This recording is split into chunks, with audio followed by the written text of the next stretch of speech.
Hello, everyone. Welcome back to the Sideline Shenanigans podcast today with Jacob Maggard Hoppy. and welcome back to our baseball coverage. Of course, I said it on my college football video, but told everybody to leave a like, drop a comment, and then give Hoppy some happy congratulations on his anniversary. He was in Pigeon Forge, missed out on a little bit of coverage of baseball, but we're back into it now. Pretty excited to talk about it. We nailed these predictions pretty much in the first round. Just go ahead and dive into that first round, and we'll talk about obviously the series that have already finished up, and we'll start with Detroit winning in a 2-1 series win over the Guardians, of course, taking place in Cleveland. So a really really big impressive win from the Tigers. They had that late season collapse, but man, they've come into the playoffs and they're playing like the team that was a division winner at one point and looked like a pretty easy division winner. I mean, they were a 13 and a half game favorite in that division and just kind of slipped down the stretch. But you knew when they got in the playoffs, man, if they had Tarek Skubal going, that it felt like a win. So, Hop, what were your thoughts on that series there? Well, I just like the bronze armadillo said into my ear last week. He said the Tigers are just too deep. You got a pitcher who's going to win your game for you. If he keeps pitching this every single time he's pitching, it's going to be a free win. And then this team is just really deep. They got a lot of good bats, maybe not any MVP caliber bats or even close to MVP caliber bats, but they got a lot of good bats on this team, and depth can win you a Series, just like your Braves did when Yeah, Acuna was hurt. yeah, our outfield depth is what won us that playoff series. If you go back and look at it again, it was a bunch of ragtag nobodies at the deadline we grabbed. Rosario having a really bad year goes on to win an NLCS MVP. Jorge Soler, who we grabbed for nothing, goes to win the World Series MVP. You know how good that Jock Peterson is. I mean, they call it Jocktober for a reason when he gets to the playoffs. So yeah, we just grabbed a bunch of guys that were having bad years, and they all come into our system and figured it out in the playoff run. And like you said, whoever gets hot is who has the best chance in the playoffs. To give some shout outs to some guys in that series, Tarek Skubal, of course, has to be shouted out. He is, in my opinion, the best pitcher in baseball. I don't think it's really, I mean, when Paul Skeens gets a playoff opportunity, we'll see how good he is, but that could be a whiles away. We don't know when the Pirates are going to lock in and actually try to get him to a winning position, but for time being, it's Tarek Skubal and it's his league, and he's unbelievable, man. When he goes on the mound, you feel the utmost confidence that your team is going to win that game, and that's what the Tigers did in that series. And then they were able to get it done in the other games. And then also, shout out to my tech boy. Kerry Carpenter came in clutch in those two games they won. They were literally calling him Kerry Bonds. Kerry Bonds was his nickname during that series. So Kerry Carpenter, big shout out to him. Probably going to be, if you had to give an MVP for the wild card, which they don't do that, you probably would give the MVP to Tarek or Kerry Bonds. So great series from those two players. Hop, you got anything you want to, any names you want to shout out from those series, that series there? Yeah, I'll shout out two players for myself. I want to say, the second best player in this series, let's not forget about him, J Ram. You, Yeah. you got to feel bad for him. I'm not sure how he performed in this series, but I'm guessing it was pretty good. And, Yeah. and this Guardians team's got to put some more depth around him and give him a chance. And then I want to shout out Baez, too. We both had said last week Baez would have a good chance to come in here and make an impact, and he has so far. I mean, Yeah. he's been keeping the innings going, and giving his other bats in the lineup chances to come to the plate more often. Yeah, and he's getting on base, and that's something that Javi Baez did not used to do or hasn't done in a while with the Tigers. And this season, he had a really awesome start, slowed down a lot towards the back end of the year, actually become more of a bench player. But in this postseason run, they've needed him. They needed him in different positions. They're playing him in center field, they're playing him at shortstop, they're playing him at third base. And when he comes in, he's hitting and he's getting on base, and that's what you got to do to set up the rest of your guys. He was on base many times when Kerry Bonds come up and got him in there. So big series from both those guys. We'll move down to this Yankees series. Red Sox take game one. I called that to a T. I said Garrett Crochet is going to go out and deal. And he went out and threw 7.2 innings of one-run ball. And he wanted to go eight, and they did not let him, which was the right decision because they did get that win in that first series. But the Yankees were just too good in games two and three. Aaron Judge has the most hits in the playoffs right now. He hasn't put one over the fence yet, which is, very unjudge like. But when he comes up, it feels like he's guaranteed getting on base. So he's still bringing them that. But they have a lot to look forward to in the future because if you look at this series, which we'll talk about in a minute, they're down 2-0. But Yankees are able to get it done. They kind of fixed their lineup in game one. They didn't play Ben Rice or Jazz Chisholm, which was a really big question mark. Is why did those two guys not touch the field when Ben Rice is great in Yankee Stadium and Jazz Chisholm had a 800 OPS this year? How are those two guys not in your lineup? And then they put them in the lineup and they win the next two games. The other big shout out to a superstar, probably in the making, in Cam Schlittler, pitcher for the Yankees, rookie, might have just had the single greatest rookie postseason start in MLB history. 8 innings, 5 hits, no runs, 12 strikeouts in his postseason debut. That is unbelievable. Absolutely shut down this Red Sox lineup and gets a huge win for the Yankees. That's got to be your MVP if you're going to pick one. Is it's either Judge or Cam Schlittler with an unbelievable series. Hop, what were your thoughts on that series though? Yeah, I just want to say first of all, man, when the Red Sox lost that, I mean, won that first game like you called out, I wasn't really worried. I was still confident in my pick of the Yankees to win it. I was unaware that Ben Rice didn't play game one. You got to think that's a injury concern or something like that because he's been hot Yeah, to end the season, so that doesn't make much sense. But anyways, you look at a guy in Cam Schlittler, and if he did this in the regular season, no one would remember it, and he's made a name for himself out here in the postseason doing something like that. This Yankees team, I knew it all the way. They were just too talented. The Red Sox needed some luck to beat them even after they won the first game, and they just didn't get that luck. no, they didn't get it from their pitching. Bayo struggled in game two, was only able to go about three. I think he got pulled in the fourth inning, and he has a home run problem, so Yankee Stadium is not a good stadium for him. And then, of course, in game three, they go to a rookie in their own right, and he doesn't pitch a bad game. It's just nowhere near as good as the Yankee rookie. So that's what ends that series. Yankees do move on, but again, we'll be talking about the next one here in just a second. We'll go ahead and go over your boys and the Reds. And I'm going to have my own criticisms, and I've kind of shared them with you, and I think that they're really reasonable criticisms. As a Reds fan yourself, I'm assuming you probably feel similar, or at least in the same right. How does Andrew Abbott not pitch in this series? How does Andrew Abbott not get game one or two in a series of 3 games where if you win one game, anything can happen? And it just feels like they didn't give it a good effort. They don't pitch a Pagan or a Santillan after they get down in that second game, and they weren't down by a lot. I mean, it's a game that was in hand. They showed in games one and two that they can score runs. They scored 5 in game 1, 4 in game 2. Not been an issue that they've really had this year. The back end of that bullpen, it is really solid, but the middle part of it is really bad, and that's just what hurt them. They didn't have anything to get those Dodgers hitters out. Obviously, Shohei had an unbelievable game one, and then Teoscar had an unbelievable game two. So it's just like, what do you do to beat that team? They're just so deep. I don't see how anybody beats them unless they make stupid mistakes in their own right. But just for me, I think you've got a lot of questions should be asked to Terry Francona, and it's just how does Andrew Abbott not get game one or two? I know you want to say we're saving him for our game three, but you got to make it to game three to have him. So to me, just really, really questionable decision making in their part when your best pitcher doesn't touch the mound in the playoffs. Hoppy, what was your thoughts on that series?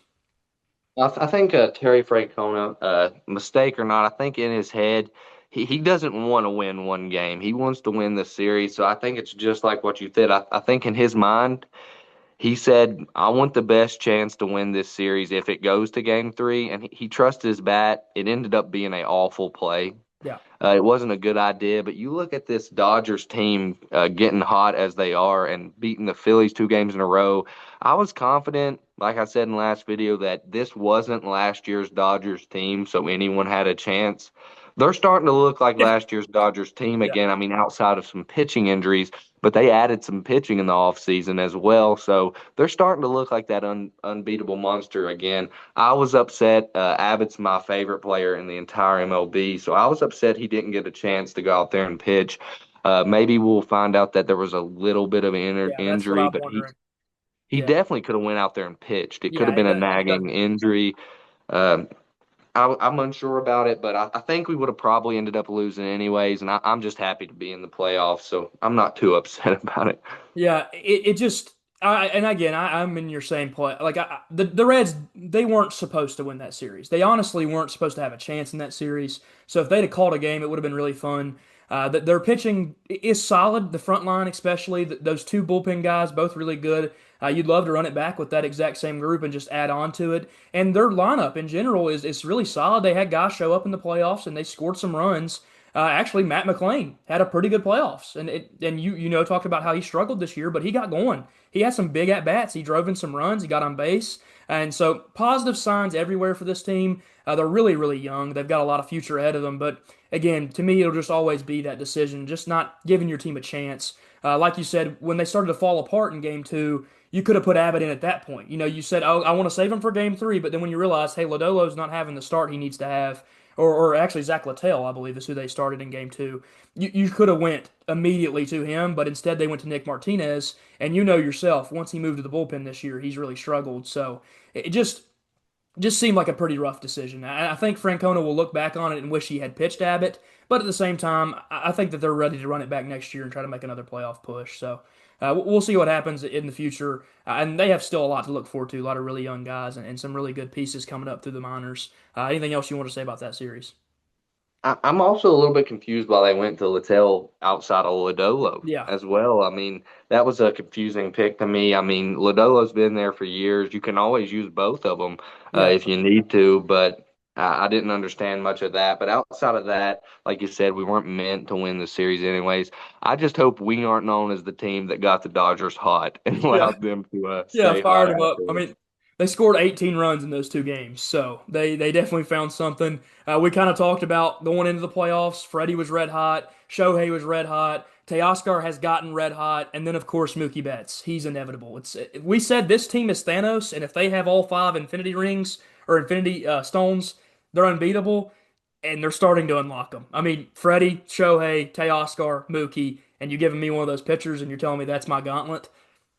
Name a better roster. I don't think there is one out there. And then they're also putting Roki Sasaki as their closer now. A guy that's supposed to come in and be one of the best starters in baseball, struggled a ton due to his inability to go multiple innings. Guess how you fix that problem? You say, here's 100 in a splitter in the closer role. So this team is just gross, man. I don't know how you beat this team. They do feel like they are inevitable, like I said before.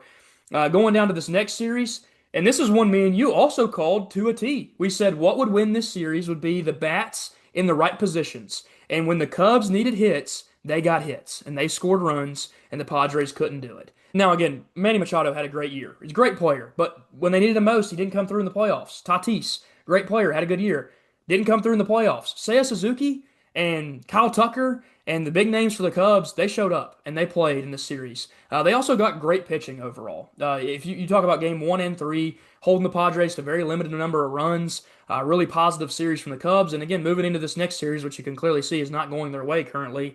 I thought that they might have a chance, but I did think the Brewers were a lot better than the Cubs, just on paper, especially the pitching and hitting both really not being in their favor. But for that Padres series, a really impressive win for the Cubs. Hop, what was your thought on that one?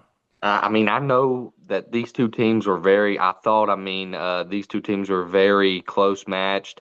I thought the Padres had a slight edge with the pitching, and the Cubs had an edge with the bat, and we ended up calling it right with the bats coming through for the victory. I know a lot about both these teams. I like a lot of their players. It's going to be sad to see the Cubs probably fall to the Brewers. I don't like either one as Yeah. a NL Central rivalry, but something about those Brewers, man, they bring an extra bit of hate out of me.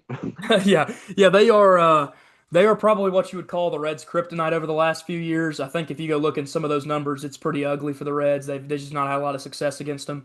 The Braves in their own right have not had success against the Phillies, so that's why I hate them so much. You've heard me voice that plenty of times.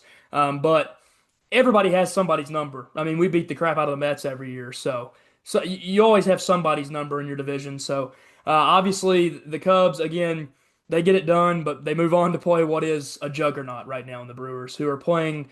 I don't think anybody would have guessed they were going to be the number one team in baseball, especially after they lost Willie Adames, who was the key of that team for a while. He was maybe their best offensive player at shortstop. He leaves, and they're just like, hey, let's go grab another young guy and replace him because they do that all the time. They find young players. This is one of the best teams in baseball at just finding young talent and developing them into superstars. They've done it a lot. I mean, they have another guy this year, in Isaac Collins, who's a rookie that was going to be in the Rookie of the Year candidacy, and he's fell off a little bit towards the end of the year, but they just find another one, and they keep replacing them with young players. So you got to give props to that scouting department and this team in general for developing players.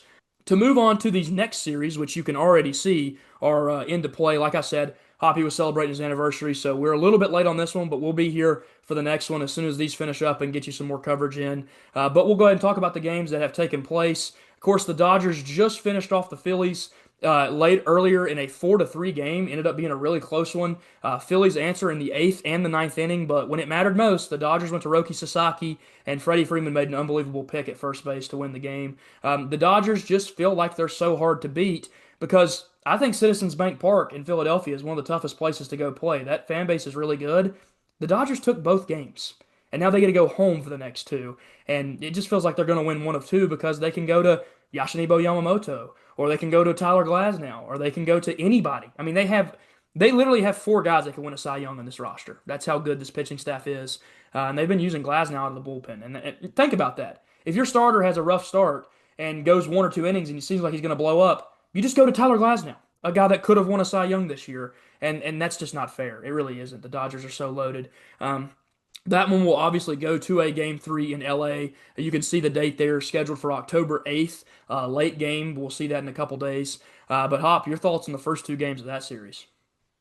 This was a series that if I had to pick a winner going into it, it would have been a lot harder than it is right now. I Yeah, mean, you knew the Dodgers had a better pitching staff than the Phillies, but I had a lot of faith in Kyle Schwarber, who has just really let the Phillies down right now. And it's baseball. People go on cold streaks, but I really thought he was going to come in clutch for him here and help them.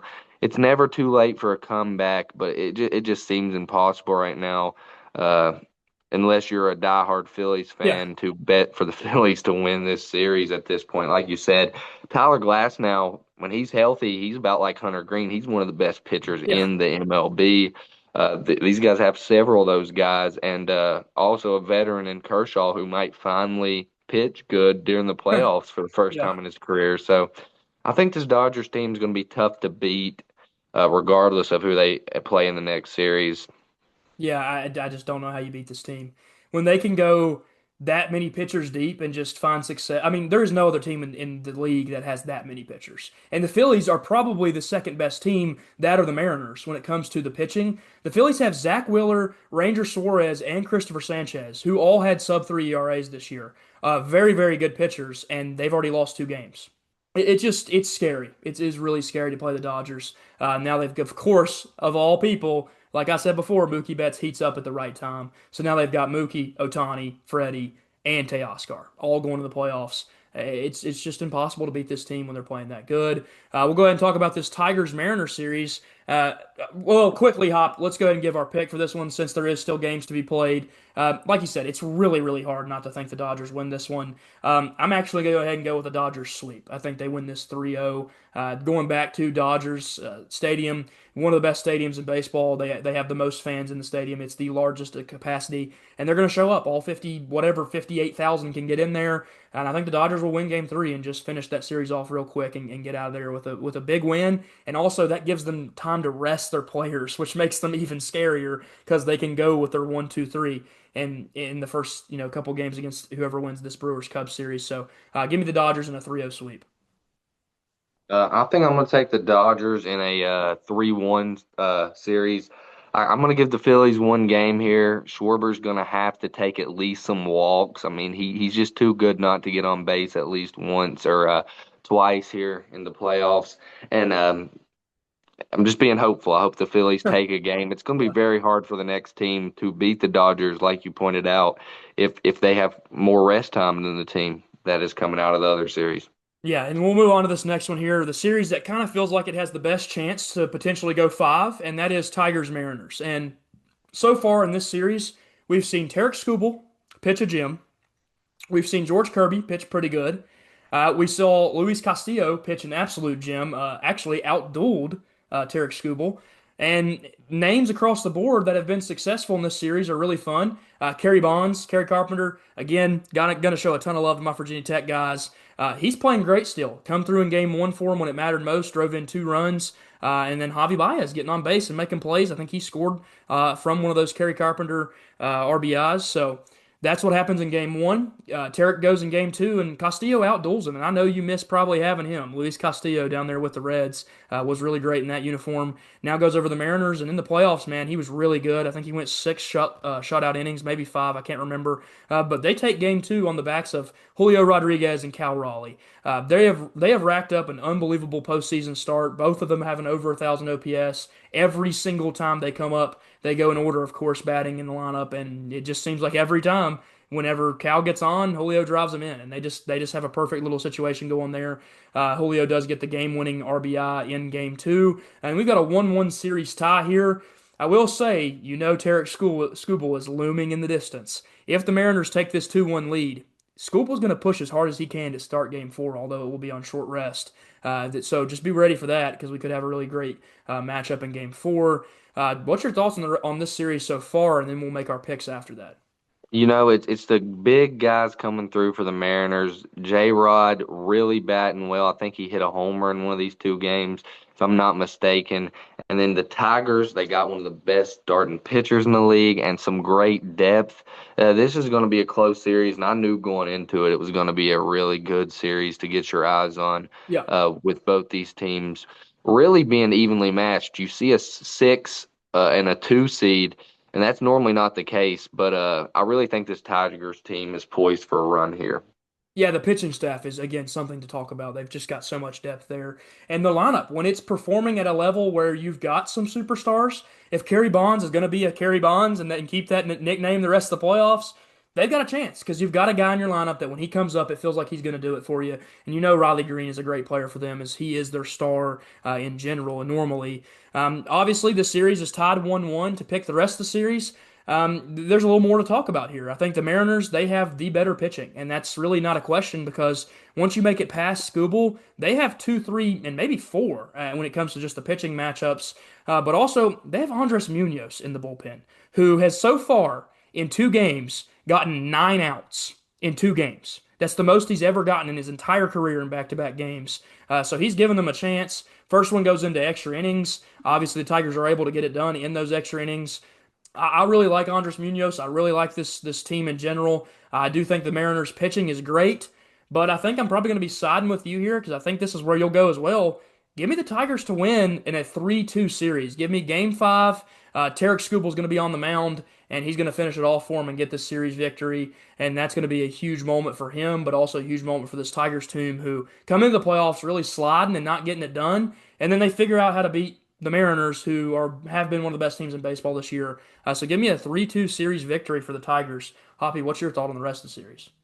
I'm going to stick with you just like you assume, man. This Tigers team, you got Dylan, Wenzel, Perez can give you some hitting. I really think this Tigers, like you brought up with the Braves earlier, I think they got really good outfielders. I think they Yeah, got some of the best depth in the outfield as far as bats go out of all the teams remaining. And I'm going to pick them to win in a similar fashion to you. I do like the Mariners. I really like their top end talent and yeah, me a too. lot of their pitchers I like as well. But I got to pick the Tigers to win this 3-2.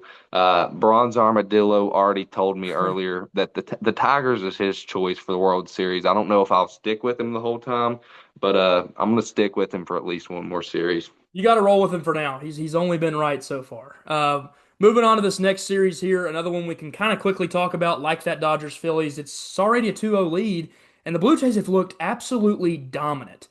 Game one was a 10-1 victory, and game two was a 14-7 victory. It's unbelievable what this Blue Jays lineup is doing. They have two of the best players, if not the two best players in the playoffs so far, in Dalton Varsho and Vladimir Guerrero Jr. Both of them going 6 for 8 and 6 for 9, both having two home runs. Vladdy come up in one of the most obvious Grand Slam situations I've ever seen in my life. The game was already 5-0, and Vladdy steps up to the plate, and bases are juiced. There's 2 outs, and the Yankees pitcher, he throws one right down the pipe, and Vladdy hits it about 440 into the bleachers, takes a 9-0 lead, and at that point, you knew that game was over, and that was game two. The Blue Jays lineup is incredible. I think a lot of people would have predicted that this lineup was going to do this good in the playoffs based on what they did in the regular season, and they don't even have Bo Bichette. Bo Bichette's not playing, and they've scored 24 runs in two games. This is unreal how good this Blue Jays lineup is. You got to hope it doesn't slow down because the pitching hasn't been as great. They have Kevin Gausman, who's a really good pitcher and a lead guy, but the rest of that rotation's kind of a little shaky. But they can trust their bullpen and they can trust this incredible lineup. Of course, for the Yankees, a stat I hate to say because Max Fried is one of my favorite pitchers and I loved him when he was a Brave. But he now has in his first 75 well, the statistic was 75 innings or more in the postseason. He now joins Clayton Kershaw with one of the worst playoff ERAs in the history of baseball. Kershaw sits at around a 4.4, a guy that's had a ton of regular season success but has always sucked in the playoffs. Max Fried's is over 5. His ERA is over 5 in the playoffs. So it's rough. I mean, it's really, really not good. It's somewhere that he struggled.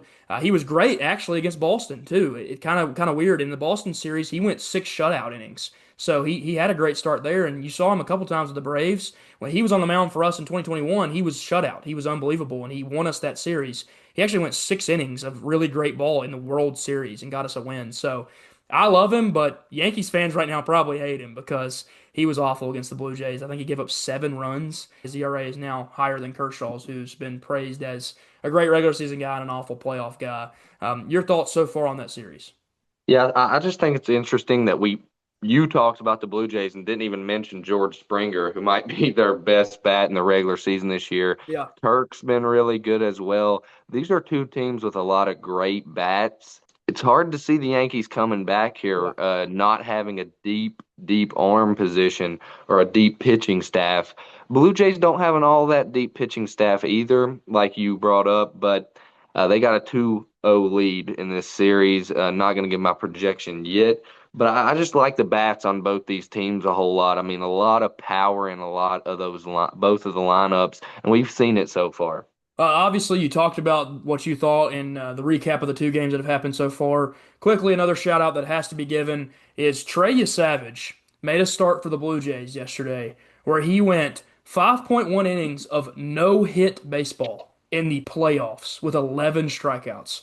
Talk about guys making a name for themselves in the playoff. The Yankees had their guy, and Cam Schlittler, who did it for them, and now Trey Savage does it for the Blue Jays. And I think if you lined up every pitcher in the playoffs and told someone to pick the 2 best pitchers, there's no way they pick Cam Schlittler and Trey Savage. And so far, that's the 2 best playoff starts. So, really impressive from those 2 guys. And they've obviously put their teams in great positions to win their series. Of course, Schlittler did get the win for the Yankees in the first series, and now Trey Savage has them in a 2-0 lead. Toronto, obviously, up 2-0. I'm going to go ahead and make my pick. I think Toronto will win this one, but I'm going to say 3-1. The Yankees do get home field advantage for the next 2 games. I think they'll win one of those 2. Obviously, they have to win the first one if they even want to make it to another one. So I think they'll take game 3 and then give me Toronto in game 4. I just love their bats. I think Gosman could probably step back on the mound if they want him to, or they may even save him for a game 5 just because it's going to be back home and they can pitch him on his normal rest. But I like the Blue Jays. I love their lineup, and I just think that they have the better pitching matchups the rest of the way because they can be a little bit more picky. They don't have to win the next 2. They just have to win one of the 3. So I'm going to take the Blue Jays 3-1. Hoppy, what's your pick for the rest of the series? Yeah, I'm going to take the Blue Jays here in a clean sweep. I don't trust these back end starters from the Yankees in this third game. And then you look at a guy in Vladimir Guerrero. I forgot to shout him out earlier. Man, he had a lot of hype 2 or 3 years ago. He's still great. No Yes. one talks about him anymore. His power isn't quite what it used to be, but he is just, bat to ball skill wise, still got the pop as well. He is one of the best average hitters in baseball. He looks like he should be hitting for power, but he hits for average really well. So I'm going to take the Jays to just get this sweep. I do admit it will be hard for him to get it because the Yankees have some really good bats, but I'm just feeling good with this Blue Jays team right now. Yeah, and quickly to give props to Vladimir Guerrero because he has to be given props for this. He was willing to make a switch position wise. He was a third baseman that he struggled in the field, wasn't a great third baseman. They said, "Will you make the move to first and will you become a first baseman?" He says, "Yes, I will. I'll do whatever it takes to win games." He's transitioned over to first base and actually gotten pretty good at first. He's not a bad defender. He's not a great defender, but guess what? Whenever his team needed him to do it, he did it. What did Rafael Devers do when the Red Sox said, "Will you move to first base?" He whined and complained about it. And that's not a guy that makes your franchise better. And the Red Sox said, "Okay, goodbye. See you. We'll trade you out." The Giants didn't make the playoffs. The Red Sox still did. So we saw what happened in that situation. And in this situation, you've got to give praise to the guy because he was willing to make that move when they asked him to do it, and he did it gracefully and has now become very successful, one of the highest paid players in the sport, and well deserved as he's been one of the best players for this Blue Jays team, who's a number one seed going into the playoffs. Obviously, last but not least, a series that is currently ongoing and a game that is currently ongoing as we are talking about it. The Brewers won game one in pretty big fashion, and now in game two, they're up 7-3 in the eighth inning. Probably going to see this one finish with a Brewers win as well, but we're going to cover it while it's happening. They do go up 2-0 potentially, and that would be pretty rough for the Cubs. I mean, it's really hard to come back against that Brewers team who's been so hot this year, arguably the best team in all of baseball. Went on an unbelievable run to jump into first place, and they never let go of it once they got there. I really love this team. I love the lineup. I love the depth that they have. They've got so many different players that have just showed up this year. Obviously, Christian Yelich, a guy that was a former MVP, he's finally been back to a pretty high level. Contreras behind the plate, one of the best catchers, especially when it comes to his bat. Isaac Collins, the rookie I spoke about earlier, taking over and playing some really important outfield for him. But just across the board, this team is just loaded with talent. They've got guys that are succeeding at all the levels, the bullpen, the starting pitching, and the overall lineup. So really love that Brewers team. The Cubs. Strong again, strong lineup, really strong lineup. Top end of the lineup has been great this year, but the pitching is kind of a worry for them, and I don't love the bottom half of that lineup. So that's probably why you're going to see this Brewers team take a 2-0 lead. And if they do so, man, it's going to be really hard for the Cubs to dig out of that. Hoppy, what's your thoughts here on the rest, or what's so far happened in this series? Yeah, you look at the Brewers over the past few years, they've been a fine-oiled machine. Yeah, They're really well coached. You mentioned their scouting earlier. They're a really well-ran franchise, and the thing that gets them every year is they just don't get it done in the playoffs. They make the playoffs almost yearly. consistently. Yeah, Yeah. I mean, it's been probably 4 or 5 years in a row of my memory, the Brewers making it via winning their division or yeah, getting a wild card slot. And a lot of people had doubts about them going into the playoffs this year. I personally like the Cubs bats a little bit more than the Brewers, but maybe I'm wrong. The Brewers are showing right now that they might finally be here to get it done. Uh, I'm not a Brewers fan, but I'll still take them next series against the yeah. Dodgers. I'm not rooting for the Dodgers in any series this year. Uh, I think the Brewers will probably get it done, like you said. Really good pitching staff, good bullpen, good starters, and their bats aren't half shabby as well. I really like Isaac Collins. He's probably my favorite player on this team, probably the only player I like on this team. Yeah. But I think that it's just going to be too hard for the Cubs unless they can make a comeback here in the end of this game. Yeah, and it's funny because we've both talked about the one and the two seeds. Obviously, the two teams we hate the most as fans of the teams we're fans of. You hate the Brewers because that's kind of been the leader in that division for some time. And then I hate the Phillies because when we've made it to the playoffs and faced them, we haven't had much success. So, obviously, easy for the both of us to hate on those two teams because of our fan affiliations. I'm luckily that the Phillies are down 2-0. I know for you it's the other way around, and the Brewers are probably going to end up being up 2-0. But am going to be easily on that same boat with you. But for now, I'm on the Dodgers because I cannot stand the Phillies. But to pick the rest of this Brewers Cubs series, I do think this one will finish, as you can see now in the middle of the eighth inning. I think this one will finish with a Brewers victory, making it 2-0. And I'm going to take the Brewers in a clean sweep. I like the Cubs. I do. I think that they have a good team, and I think they can pick a game up here or there, and especially because they're going to go back to Wrigley. That gives them a chance. It's definitely one of the best playoff baseball environments, one of the best baseball environments in general. But I just like this Brewers team. They're incredibly hot. They finished the season as the best team in baseball. So give me the Brewers in a 3-0 sweep to take on what I think will be the Dodgers in a 3-0 sweep over the Phillies. I like your pick there a whole lot. I'm going to trade seats with you here for my pick. I'm going to pick the Cubs to pull out one game, just like you did in the Yankees Blue Jays. I just think these Cubs bats are too good. The Brewers are just a well-oiled machine, so they're going to pull it out in the end. They have a great, well-rounded squad, but I think the Cubs are going to get one game from them here. Overall, just looking at the whole thing, I think we've talked about what would be assumed the three best teams left. I think Dodgers, Brewers, Blue Jays would be the assumed three best teams left, followed up shortly by one of these Tigers or Mariners. And again, I think the Phillies would have been a team to talk about going into the series, but when you see a 2-0 lead, it's really hard to think that they can come back from that. And the Yankees, too. It just seems impossible to get those reverse sweeps. It's never impossible, but when you're talking about the two teams they're playing against, it doesn't feel extremely likely. We'll go ahead and quickly dive into some statistics from the teams and from all the players that have been involved in the playoffs so far. Be a little bit of a shorter segment for us, but just looking at the American League to start us off, obviously they've only played two games, and now they are already the leaders when it comes to OPS. When it comes to they're up in the tide for home runs, they're up towards the top in hits. It's the two superstars, and I don't know if you want to call Dalton Varsho a superstar, but he sure has been in the playoffs. And then Vladimir Guerrero, a guy you shouted out. Both of them already have 6 hits in the postseason. Both already have two home runs, and Vladdy has 6 RBIs through 2 games. So unreal from the top two guys in this lineup. You go down and you look at the next two guys, both coming over from the Seattle Mariners. Jorge Polanco, an absolute hero in the last game, has 2 solo bombs, hitting them off Tarek Skubal, who is a guy that is extremely hard to get that off of. So what a big, big moment for him.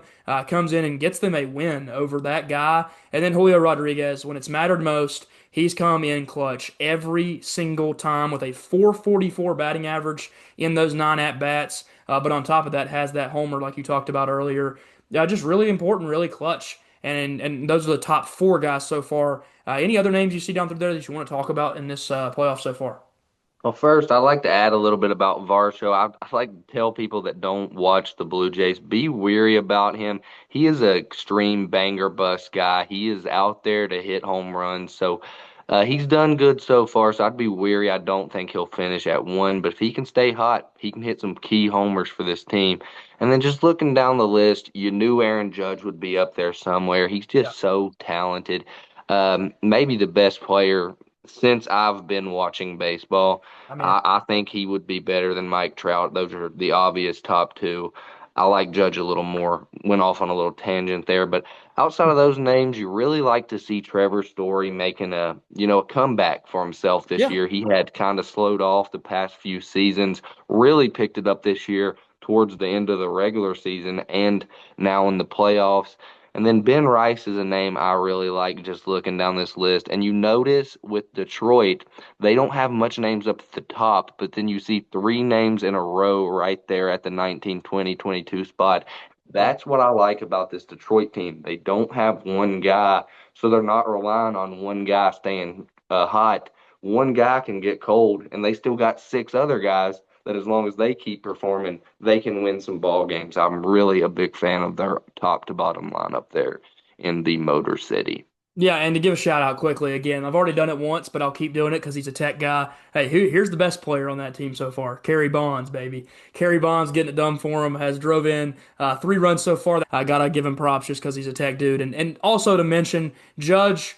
He hasn't hit the big fly yet, which is what you expect him to do. But he's also got 8 hits in his 18 at bats. Finally having a postseason to write home about because don't go look at Aaron Judge's playoff stats. If you want to make the argument for he's the best player you've watched, don't look at his playoff stats. They're ugly. They're really, really ugly. Last year he was really bad, and this team made a World Series run. If he'd have been really good, we're probably talking about a World Series champion. So rough playoff career so far for him. He's only had one good season, but they do keep making it, and he's finally making a name for himself in the playoffs. I think this just adds to his MVP case, although there is no you don't get stats from the playoffs. That's their own separate set of stats. So that's already been decided who's going to win between him and Cal. But you can see they're right next to each other. So 2 of the best players in the sport for sure this season. And then, like you said, other names to mention. J Ram was the guy for Cleveland as he was expected to be. And Trevor Story, what a fun bounce back story. No pun intended there. Fun bounce back story. But he's been really really good for the Red Sox and. There's some real rumors that, hey, this guy might hit the free agent market now because he can opt out of his contract. And wow, did he do something for himself? Batting 385 with 5 hits in the postseason. Had some clutch hits, too. Had a big home run.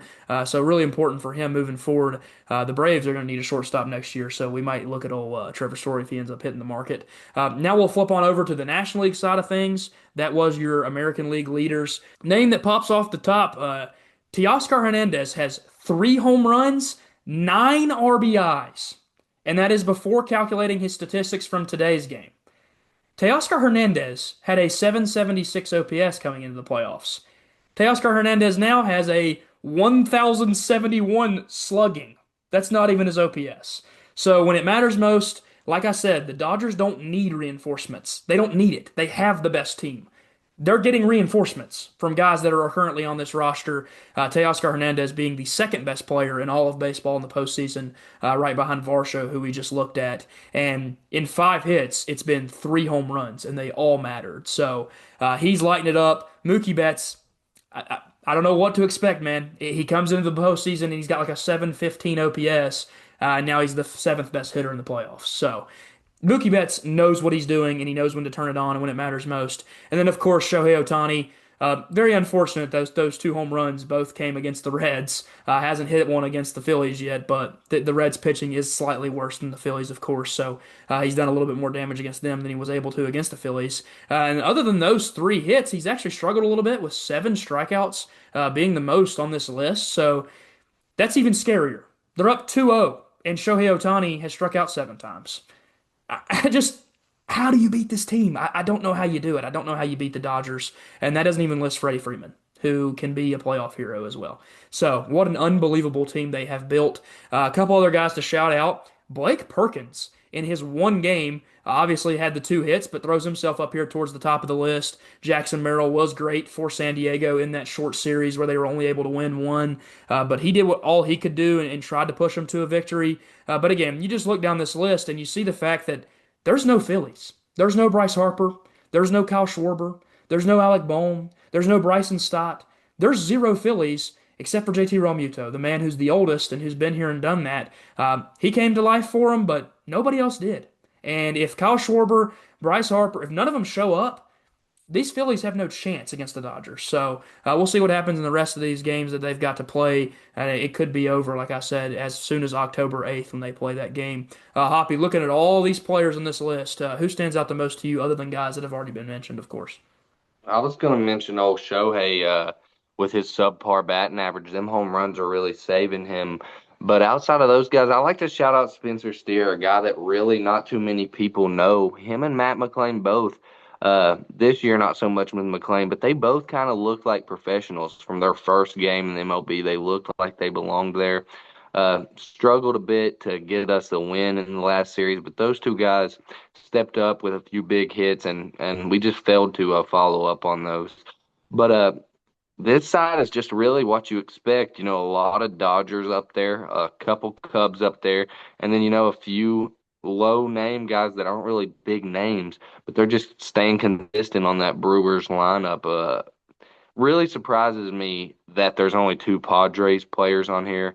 Didn't really expect Freddie Fermin to be No. their best batter in that Yeah. series. And then you look at Manny Machado as their second best batter. He really didn't do anything other than hitting 1 home run outside that one home Yeah. run. That was So it. that's a little bit surprising. But other than that, it's a pretty straightforward list there. Yeah, like I said, when they got into that series, it was Jackson Merrill backpacking them on offense, and then Freddie Fermin is your second best hitter. That can't happen. It just can't. You're telling me Tatis doesn't show up, Bogarts doesn't show up, Machado doesn't show up. You have no chance if those guys are not batting well, and they didn't in that series. So you can definitely point to that and see why they lost. Another name to mention, just because he's having a great postseason once again, Kike Hernandez has 5 hits already. And if they have again, we're talking about a team that has Freddie Freeman, Mookie Betts, Shohei Ohtani, and Teoscar Hernandez. They don't need help, and they don't even have Will Smith going on all cylinders yet because he's coming back from injury.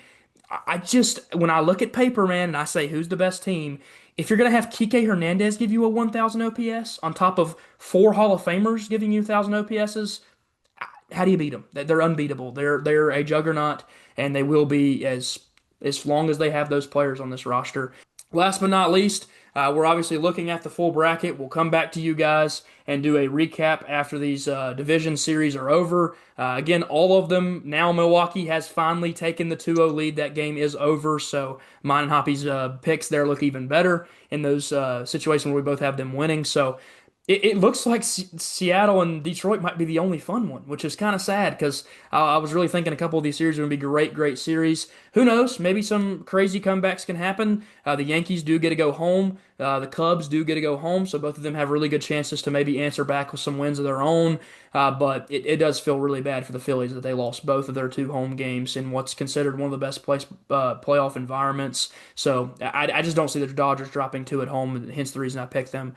But obviously, that's going to be it for us in this one. We've had a lot of fun filming this one with you guys. Me and Hoppy are always covering baseball, always talking baseball, so we've enjoyed doing it all year in our own right. We talk to each other about it all the time, and so now we're finally bringing out some more content based around baseball. Again, like I said before, we'll cover these games as soon as they finish up this series, and then we'll repick our games for the next series. Maybe talk a little bit about the guys that performed well in the series because we're going to have five total games to look at, so there's going to be some more work. Well, potentially. Again, it could be three, but we'll have some more work to look at, and then we move into our seven-game playoff series, and that's when things get really fun because anything can happen in 7 games. Pitchers can blow up, and things don't go your way, and you could lose even if you are the better team. So we'll see what happens. Hop, you got anything else you want to add? Your time now.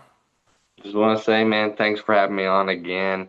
Thanks for having the bronze armadillo on once more. Yeah. He didn't speak in this video in any way, but he just loves watching the video.